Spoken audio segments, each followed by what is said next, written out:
Hello friends, welcome back to my channel. நம்ம இன்றைக்கி எங்கே போனோம் பார்த்தீங்கன்னா, கோடந்தூர் கட்டளை மாரியம்மன் கோயில் தான் போயிருந்தோம்.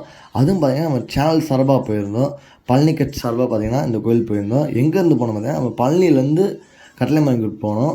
இதுக்கு பார்த்தீங்கன்னா கரெக்டாக வழி என்னென்னா, நீங்கள் மூணார் போகிற வழியிலே சின்னார் செக் போஸ்ட்லேயே கரெக்டாக உள்ளே போனீங்கன்னா பார்த்தீங்கன்னா கோடந்தூர் கட்டளை மாரியம்மன் கோயில் இருக்குது. இதுக்கு பார்த்தீங்கன்னா நீங்கள் ஓன் பைக்கு ஓன் காரில் தான் போக முடியாது. அங்கே சின்னார் செக் போஸ்ட்லேயே இறங்கிட்டிங்கன்னா பார்த்தீங்கன்னா அங்கேருந்து டாடா ஏசி ஒன்று இருக்குது. அதுக்கு பார்த்தீங்கன்னா நீங்கள் 40 ரூபீஸ் கொடுத்தீங்கன்னா அவங்க உள்ளே கூட்டிகிட்டு போயிடுவாங்க.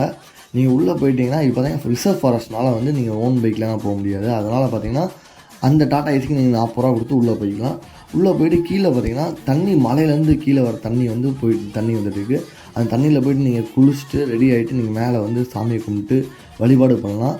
இந்த கோயிலுக்கு பார்த்தீங்கன்னா மிகப்பெரிய சக்தி வாய்ந்த கோயில் தான் இந்த கோயில்.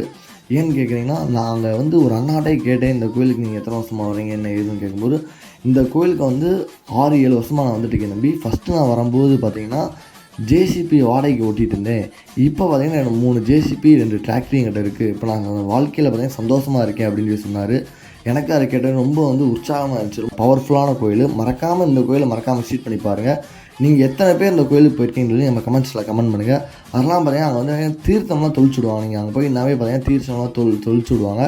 ப்ளஸ் அப்படி இல்லைன்னா நீங்கள் 10 ரூபா கொடுத்து தீர்த்தம் வாங்கிட்டு வந்து வீடெல்லாம் தொளிச்சு விடலாம். அவ்வளோ மிகப்பெரிய சக்தி வாய்ந்த கோயில். மலையோட எல்லையில் இருக்குது இந்த கோயில். மறக்காமல் போய் கோயிலை விசிட் பண்ணி பாருங்கள். இந்த கோயில் பார்த்தீங்கன்னா குறிப்பிட்ட நாள் முன்னா ஓப்பனில் இருக்கும். செவ்வாய், வியாழன், ஞாயிறு இந்த 3 நாள் மட்டும் அந்த கோயில் ஓப்பனில் இருக்கும். ப்ளஸ் அமாவாசை, பௌர்ணமினா அந்த கோயில் ஓப்பனில் இருக்கும். அதை முடிச்சுட்டு அப்படியே நம்ம இந்த சைடு வந்தோம்.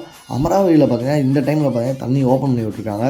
தண்ணி பார்க்க அப்படியே பார்த்தீங்கன்னா பால் மாதிரி அப்படி நனைஞ்சு போயிட்டு இருந்துச்சு. பார்க்குறக்கு அந்த வியூ பாயிண்ட்டு சூப்பராக இருந்துச்சு. அதுவுமே பேஜ் பண்ணி ஃபாலோ பண்ணிக்கோங்க. உங்களுக்கு கோயிலோட டீட்டெயில்ஸ் வேணும்னா மறக்காமல் நம்ம கமெண்ட்ஸில் கமெண்ட் பண்ணுங்கள். Thank you for all. மறக்காமல் சர்ப்ரைஸ் பண்ணுங்கள்.